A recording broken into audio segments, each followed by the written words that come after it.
Hi, I'm Carl, and welcome back to Adventures in Camping.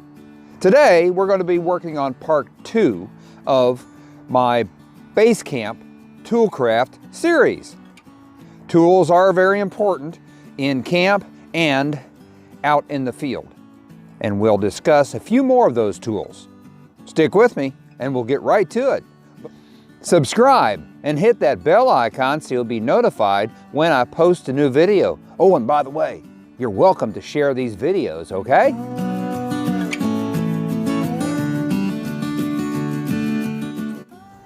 Now, if you're in particularly rough soil, you might need a little mini Pickmatic, okay?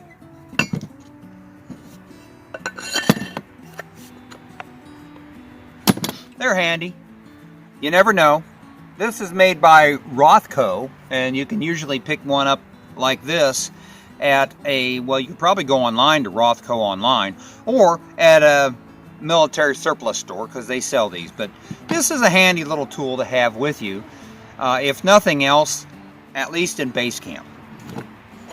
And now for the shovel that I detest. U.S. Army entrenching tool. All right, so here it is open. Getting these tight enough not to fold up on you while you're using it is a chore. Then trying to get it loose, because you're not only trying to tighten it up at this point, but you're trying to tighten it up enough so that at this point it doesn't fold on you. Been there, done that. Tell you my favorite. Vintage World War II Korea.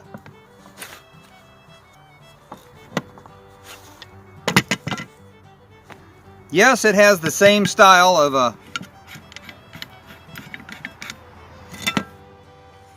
of a tightening thing, and you can work it in that direction or you can work it in this direction. Okay? But it doesn't fold up like the other one does, because you don't have that other handle at this end. I love these.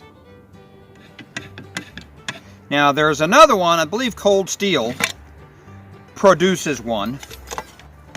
And I think it's supposed to be made for the military. Multi-use tools. I'll be honest with you, I don't have one to show you because I don't think they're worth the money. These are not bad. It's a handy tool. However, I think that they're, whoops, yeah, cut your finger off, Carl. I think they're a little overpriced, but it does a good job. It has a blade here that's very sharp. It has a blade right here, so you can grab something and you can hook it and pull it and cut it, okay? And this is here. This is designed that you can dig with it, all right? Now see this little thing here, okay? This is so that you don't slip and go up into that, because you could cut your finger off with that thing, okay? I do not recommend a tool like this for anyone under 18. I'm concerned about using the thing myself. It comes in handy for some things, and you have seen me use it on occasion in the videos. This is the military style, the military version. There's another version that does not have this guard on it and has a wooden handle. I was blessed. I had a friend who's ex-military give me this. So I cleaned it up a little bit. Yeah, it's got a little paint run on it because it had some rust on it. And I use it, but I'm not sure that I would take this out on a camp out with me. I would rather have a hatchet or an axe or a bow saw. Well, if you have conveyance and plenty of space, this is not a bad shovel. The D handle round end shovel does a lot of good work, but it's a bit of an overkill. I have another option though. Let's look at that. Now, in my searching for a different option, I found this little beauty here, this little mini shovel at Harbor Freight. 10 bucks. Okay, so this is a nice little shovel, and as you can see, it looks like it's about the right size to fit into my box.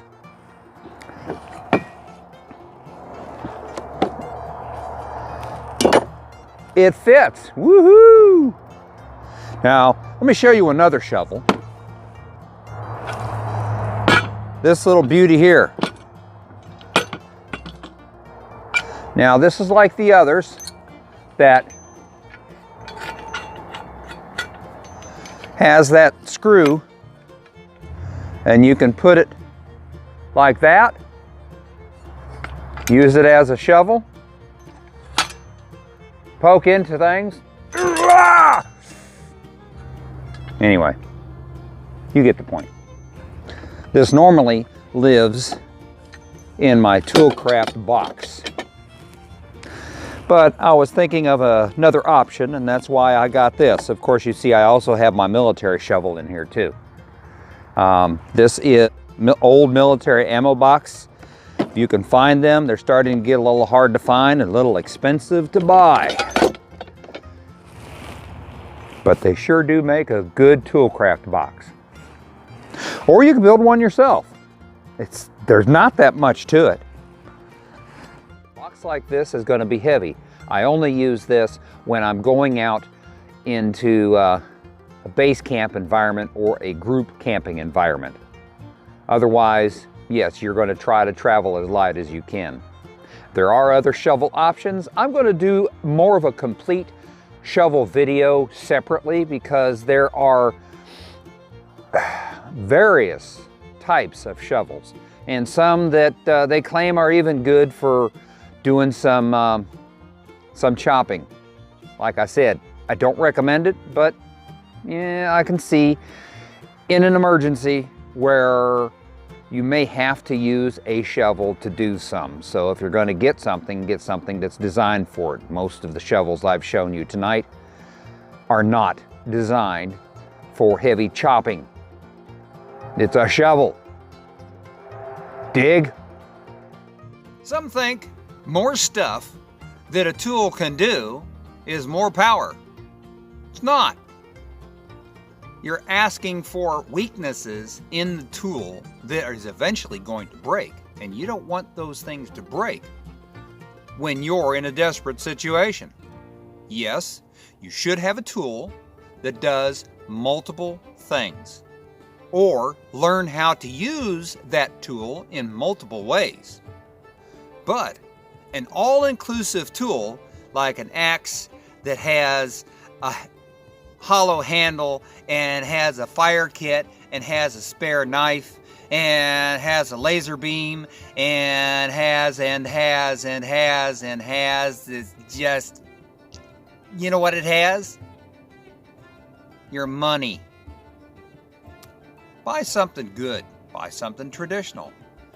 If you're going to spend money, buy a good axe or hatchet. Now, you saw mine. I don't have anything spectacular because I'm a cheapskate. I just try to take care of my tools. It may not always look like it, but I do try to take care of my tools. Don't get hung up on the best, the brightest, and most expensive tool on the market. Be cautious. Be thoughtful. Do a little research. Or even better, go to a thrift store or a flea market and see if you can find a good traditional, older axe or hatchet. That's where some of mine came from. Now remember, these are just the tools. If you're going to have these tools, you're also going to want to have the tools that you need to sharpen them with. A file, a sharpening stone, okay? Be ready or be a victim to circumstances. Y'all come back now. You hear? Check out one of my other videos.